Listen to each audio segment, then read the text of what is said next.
आज हम लोग संविधान सभा की रचना के बारे में जानेंगे। इसकी स्थापना कैबिनेट मिशन के तहत वर्ष 1946 ईस्वी में हुई थी। इसके कुल सदस्य 389 है। इसकी प्रथम बैठक 9 दिसंबर 1946 ईस्वी की हुई। अस्थायी अध्यक्ष डॉक्टर सच्चिदानंद सिन्हा को इसमें चुना गया था। अस्थायी अध्यक्ष चुने गए। 11 दिसंबर 1946 को डॉक्टर राजेंद्र प्रसाद को अस्थायी अध्यक्ष चुना गया एवं BN राव को संविधान सभा का संवैधानिक सलाहकार के पद पर चुना गया। देश का विभाजन होने के उपरांत मुस्लिम लीग ने संविधान सभा से अपने सदस्यों को वापस बुला लिया।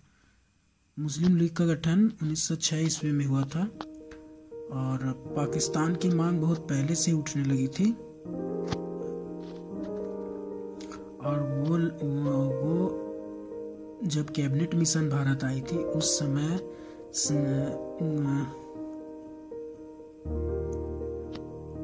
जब कैबिनेट मिशन आई तो कैबिनेट मिशन का प्रस्ताव था कि संविधान का निर्माण होना चाहिए, तो मुस्लिम लीग उसमें भाग लेने से मना कर देती है और वो बोलती है कि जब तक मुस्लिम कंट्री अलग नहीं होगा, जब तक हमारा पाकिस्तान अलग नहीं होगा, पाकिस्तान देश अलग नहीं बन जाता, तब तक हम संविधान सभा में भाग नहीं लेंगे और लेंगे भी तो हमें अलग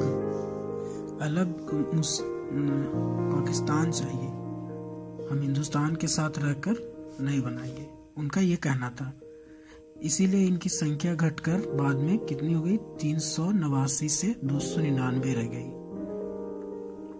डॉक्टर भीमराव अंबेडकर की अध्यक्षता में नियुक्त 7 सदस्यीय प्रारूप समिति ने संविधान का प्रस्ताव तैयार किया था। हमारा संविधान कुल 7,635 संशोधन सदन में पेश किए गए। इन सभी को सभा में विचार विमर्श या वाद विवाद कर निपटाया गया।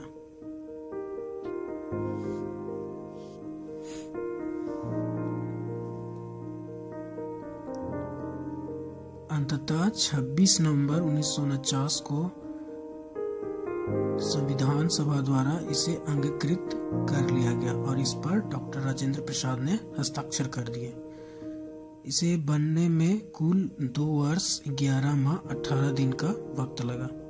भले ही हमारा संविधान 26 जनवरी 1950 ईस्वी को लागू हुआ हो, किंतु नागरिकता, चुनाव और अस्थायी संसद जैसे कुछ अन्य प्रावधान लागू कर दिया गया। वो कब लागू किया गया?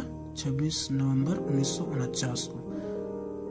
हम सब यह भी जानते हैं कि हमारा देश एक गणतंत्र देश है और इसी के 26 जनवरी 1950 को हमारा संविधान लागू हुआ, इसलिए हम उस दिन गणतंत्र दिवस के रूप में मनाते हैं।